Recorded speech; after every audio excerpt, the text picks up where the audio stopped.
Brenda parked her tank in my driveway while I was on vacation. No text, no knock. Just decided my freshly power-washed concrete was a free valet lot for her holiday party.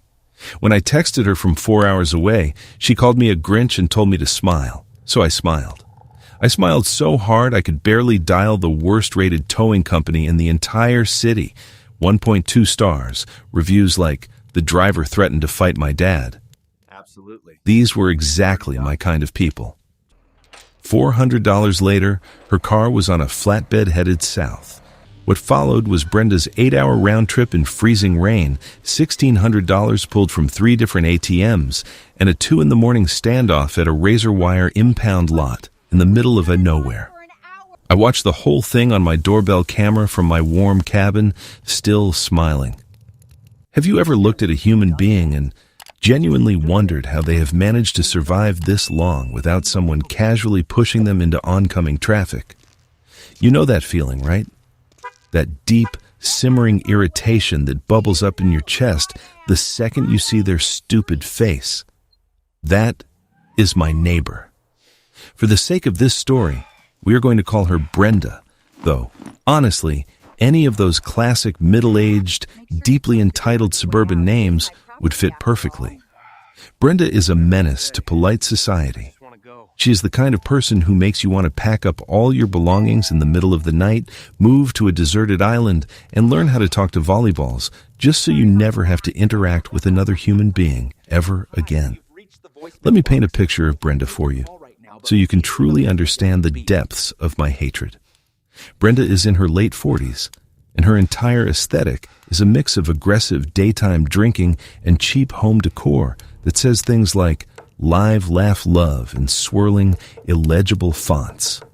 She constantly wears these massive, oversized sunglasses that cover half her face, even when it is raining out, probably because she thinks she looks like a celebrity trying to avoid the paparazzi. In reality, she looks like a giant, angry housefly. But the absolute worst thing about Brenda is her car. Oh my word, her car. Brenda drives this massive beige monstrosity of a luxury sports utility vehicle. It is one of those incredibly expensive tanks that has never seen a single speck of dirt, let alone a dirt road. It is roughly the size of a small school bus, and she drives it with the confidence of a blindfolded person operating a forklift. She cannot park it. She cannot turn it. Half the time, she leaves it idling in the middle of the street while she checks her mail, completely oblivious to the line of cars piling up behind her.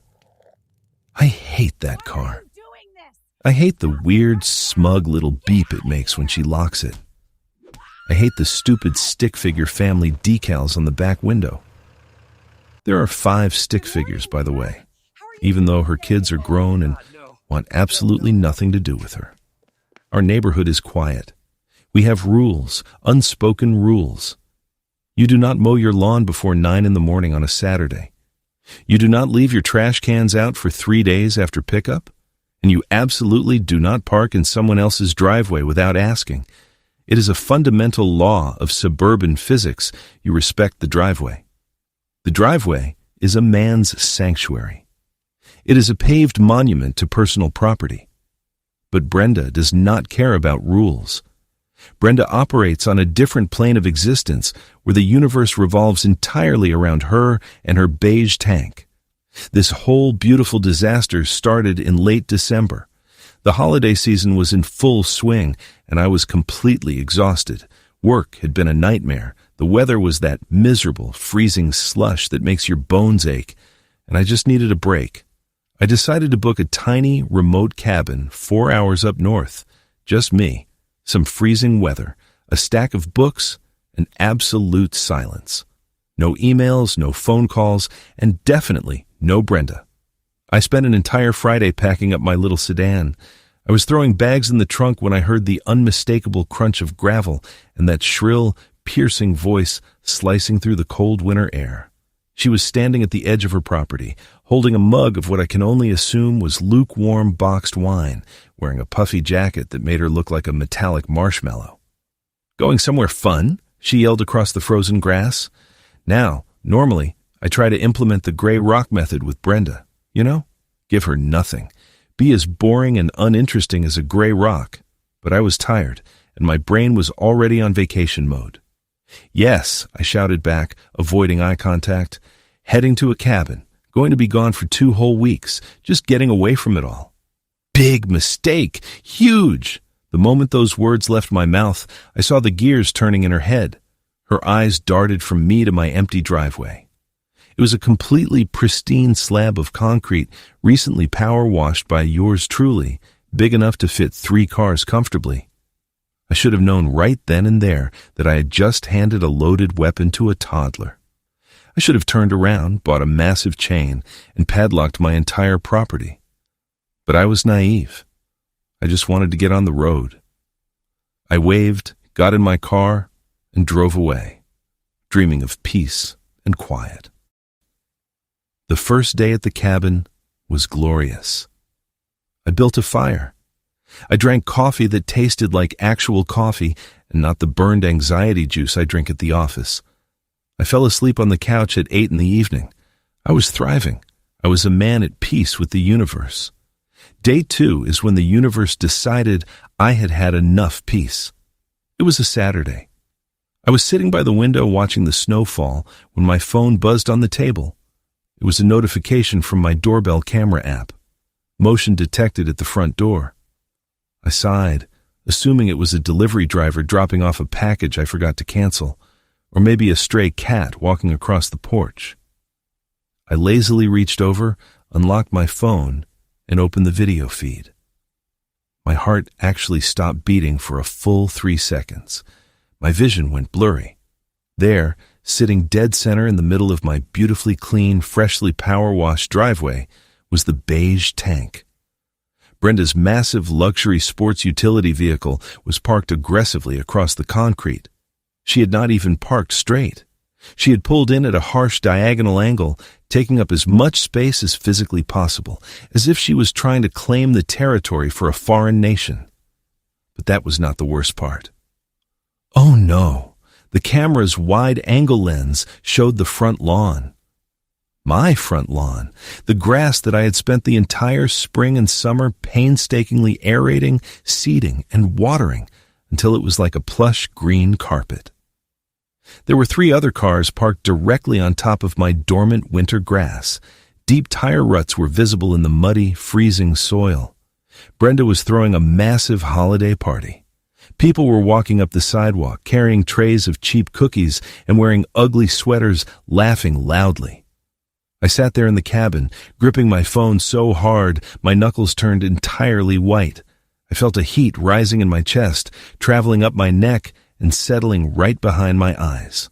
This woman had taken my passing comment about going on vacation as an open invitation to use my property as a complimentary valet lot for her terrible friends. I took a deep breath. I told myself to be the bigger person. I opened my contacts, found her number, and hit call. It rang twice and went straight to voicemail. She dumped my call. She actually sent me to voicemail while her beige tank was resting its bloated tires on my concrete. I sent a text message. It was polite, but firm. Brenda, I see your car and your guests' cars on my property.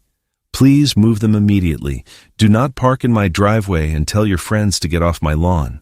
I watched the screen, waiting for those 3 little typing dots to appear. 5 minutes passed. 10 minutes passed.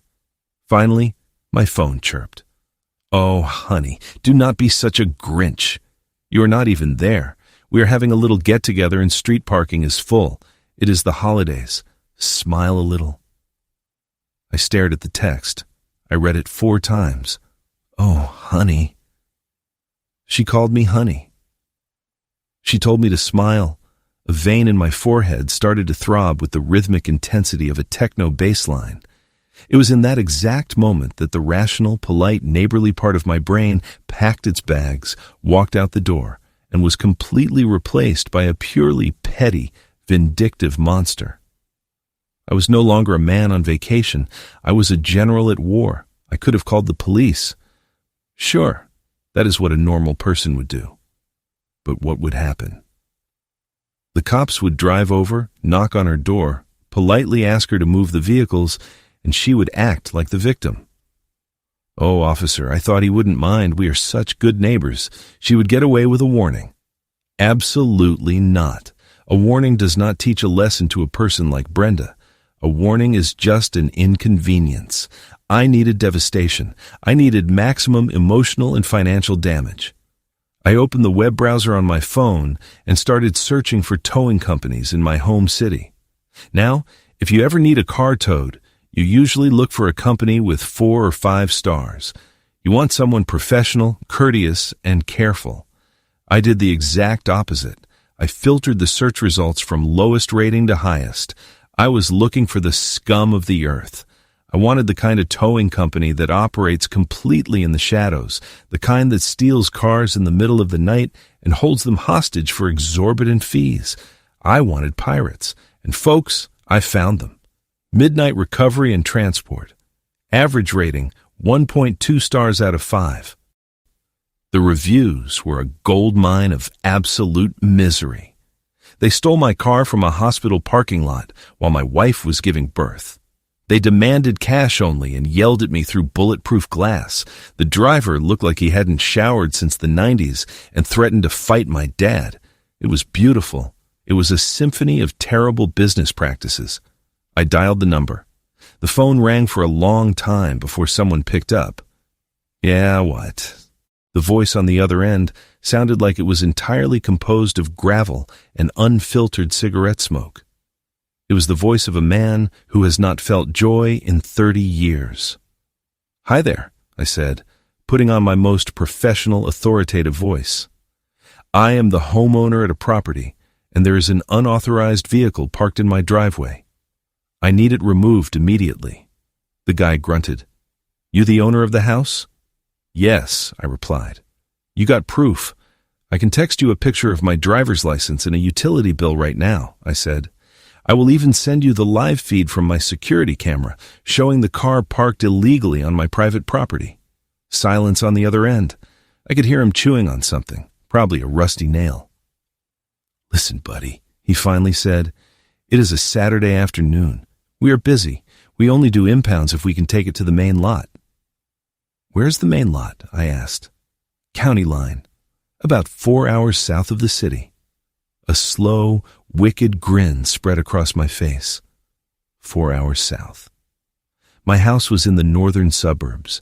He was telling me that if he towed her car, he was going to drag it completely across the state to a desolate impound lot in the middle of nowhere.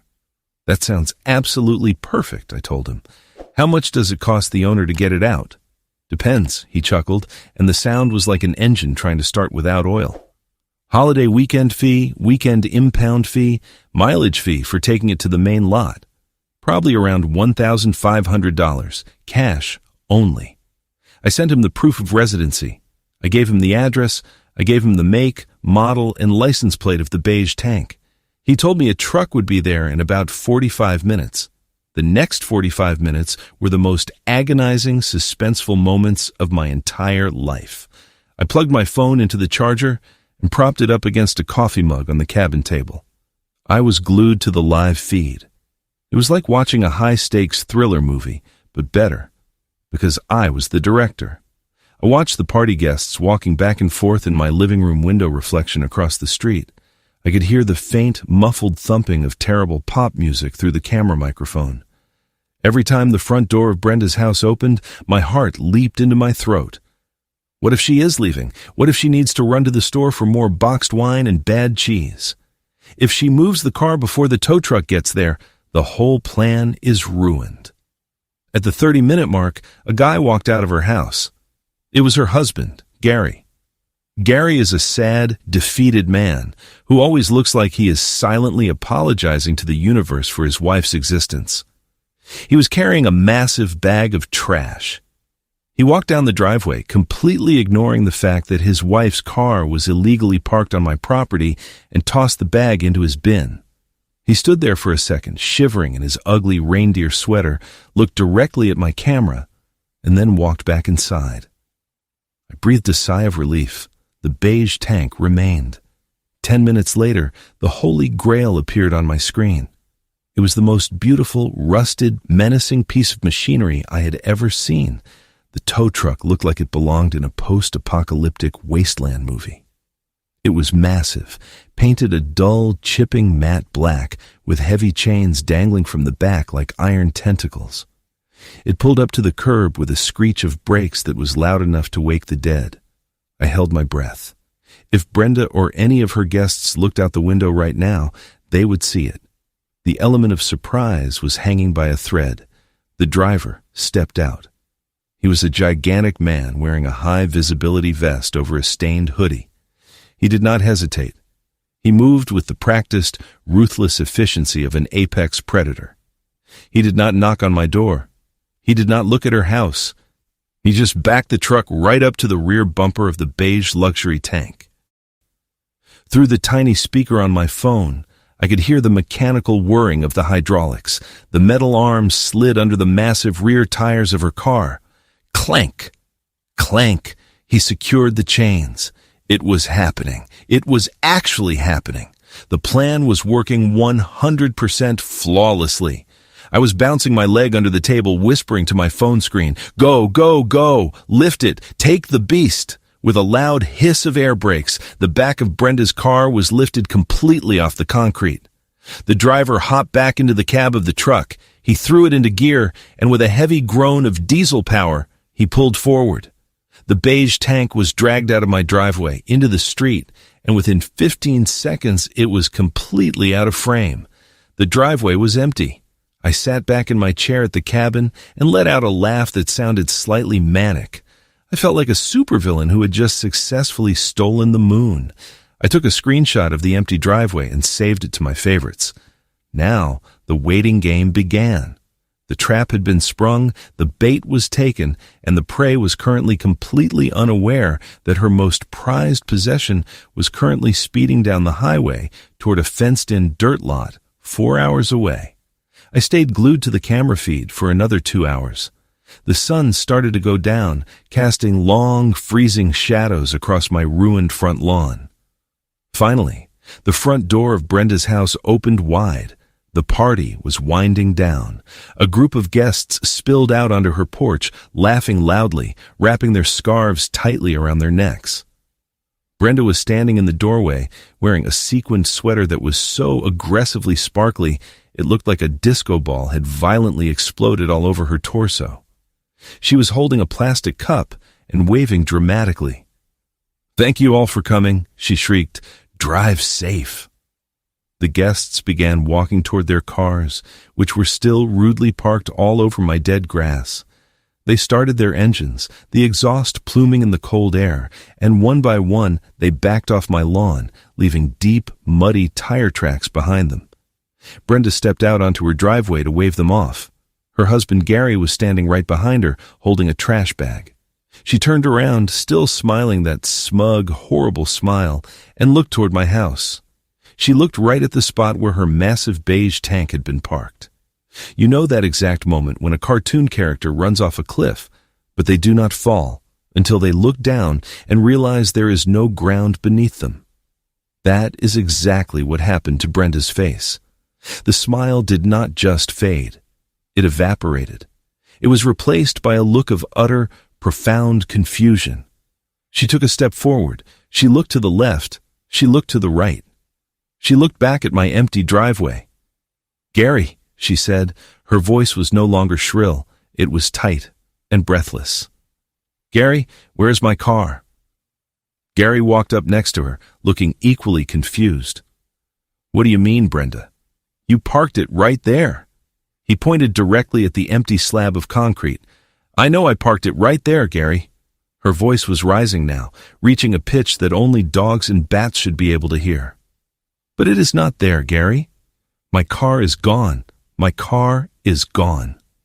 I turned the volume all the way up on my phone. This was better than television.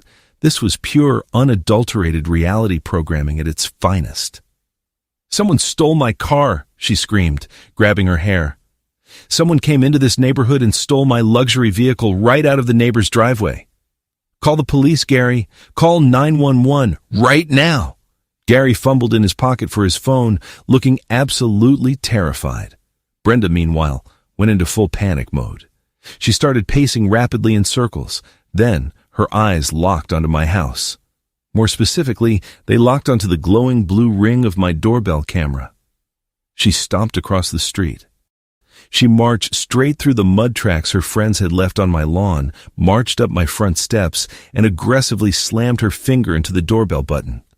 Ding dong. I waited 3 seconds just to let the anticipation build. Then, I tapped the microphone icon on my app. "Hello," I said, keeping my voice as calm and flat as a frozen lake. Brenda's face was inches from the lens. Her face turned a shade of crimson that usually indicates a severe medical emergency, and thick blue veins literally popped out on her neck. "My car is gone!" she screamed into the speaker, her breath fogging up the camera lens. "Someone stole my car from your driveway. We need to check your camera footage right now. Send me the footage. I need to give it to the police." I took a slow sip of my coffee. "Brenda," I said softly. "Nobody stole your car." She stopped yelling. She stared at the lens, panting slightly. "What do you mean, nobody stole it?" "It is missing. It is completely gone. I know it is gone, Brenda. I had it towed." The silence that followed was absolute perfection. You could have heard a snowflake hit the ground. Gary, who had just walked up behind her, slowly lowered his phone. Brenda just stared, her mouth hanging open in pure, unadulterated shock. You had my car towed," she whispered, as if her brain was entirely unable to process the combination of those words. "Yes," I replied cheerfully. "I noticed there was an unauthorized vehicle illegally parked on my private property while I was away. Since I'm out of town for 2 weeks, I could not knock on doors to find the owner. So, I did the responsible thing and called a towing company to remove the obstruction." Her face contorted from shock into pure volcanic rage. "Are you insane?" she bellowed. "I told you we were having a party. I texted you. You knew it was my car." "And I texted you back and asked you to move it," I reminded her. "You called me a Grinch and told me to smile. So, I smiled while I called Midnight Recovery and Transport." "You bring it back right now," she shrieked, stomping her foot on my porch like a spoiled toddler. "You call them, and you tell them to bring my car back to my house this instant." I let out a soft chuckle. "I cannot do that, Brenda. It is out of my hands now. They have it in their possession."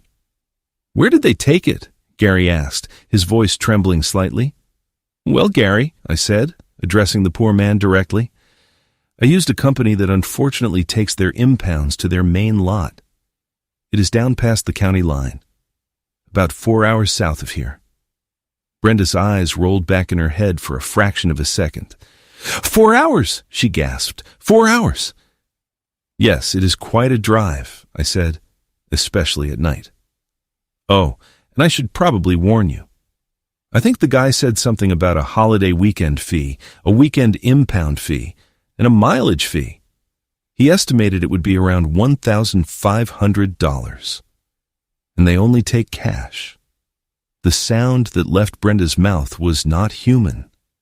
It was a guttural, primal screech of absolute despair and fury. She looked like she wanted to rip the doorbell camera straight out of the brick wall with her bare hands. $1,500, she screamed. "We do not have $1,500 in cash sitting around. It is Saturday night. The banks are closed." "That does sound like a logistical nightmare," I replied calmly. "You might want to hit up a few automated teller machines. Some of them let you withdraw up to $500 at a time. You only need to find 3 of them. Better hurry, though. I think they charge an extra storage fee for every day it sits in the lot." "You are a monster," she spit at the camera. "You are an absolute sociopath. I am going to sue you. I am going to take you to court." "For what, Brenda?" "For removing an illegally parked vehicle from my private property. Good luck explaining to a judge why you thought my driveway was your personal parking lot. Have a safe drive south. Do not forget to tell your friends to stay off my grass. Happy holidays." I took my finger off the microphone button, instantly cutting off her string of profanities. I sat back in the quiet, warm cabin, watching the silent feet of her standing on my porch, flailing her arms at Gary, who just stood there, looking at the ground. Eventually, she stormed off, crossing the street back to her house, violently slamming her front door behind her. I spent the rest of my evening reading my book by the fire, occasionally checking my phone just to admire the beautiful, empty expanse of my driveway. But the story does not end there. Oh, no. The aftermath was a logistical nightmare of epic proportions for Brenda and Gary, and I found out all the glorious details later from another neighbor who despises Brenda just as much as I do. Here's exactly what happened. Because it was Saturday evening on a holiday weekend, they could not just walk into a bank. They had to drive around the city in Gary's tiny, beat-up commuter car, stopping at multiple gas station automated teller machines to pull out the maximum daily limit of cash. They had to use 3 different debit cards and pay exorbitant withdrawal fees just to gather the $1,500 in physical paper money. Then, they had to embark on the 4-hour drive south. Now remember, it is winter, it is dark, it is freezing cold, and the roads were slick with freezing rain. Gary drove while Brenda sat in the passenger seat, presumably complaining the entire time. They did not arrive at the midnight recovery and transport impound lot until nearly 2 in the morning. According to my neighbor, the lot was exactly as horrifying as the online reviews suggested. It was located down a dark, unpaved gravel road, surrounded by a high chain-link fence topped with razor wire. There was a tiny, brightly lit shack at the front gate, protected by thick, dirty, bulletproof glass. Brenda and Gary walked up to the shack in the freezing cold. The guy working the desk, who I can only assume was the same gravel-voiced chain smoker I spoke to on the phone, made them wait outside in the freezing wind for 20 minutes while he slowly processed the paperwork. When he finally slid the tray out, Brenda shoved the stack of bills into it. He counted it by hand, very slowly.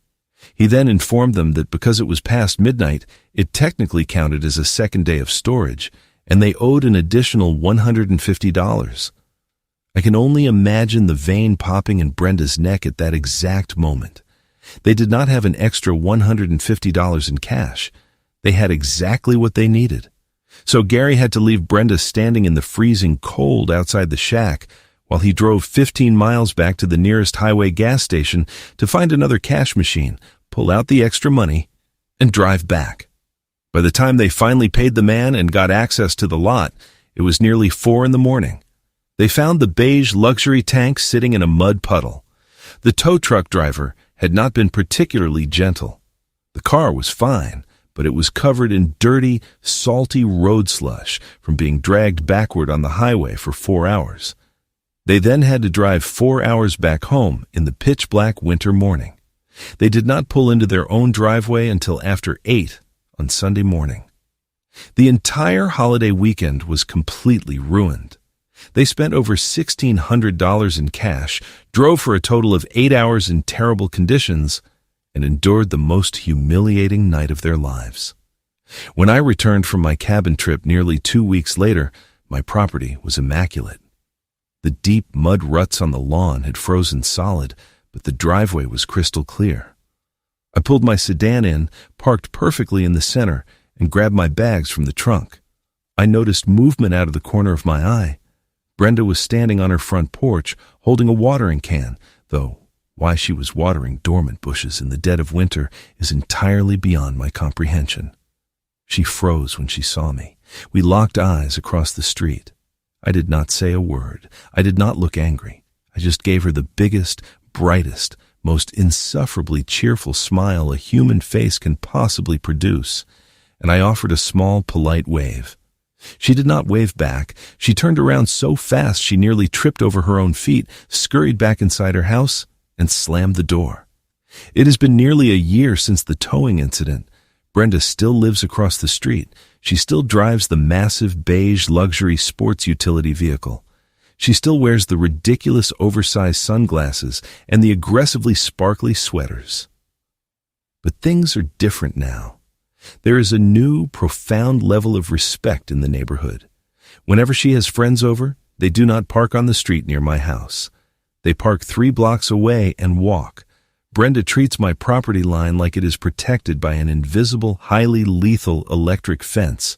If her dog even steps one single paw under the edge of my grass, she violently yanks the leash and drags the poor animal in the opposite direction. She has never spoken to me again. If we are both checking the mail at the same time, she will stare rigidly at the ground and speed walk back to her door.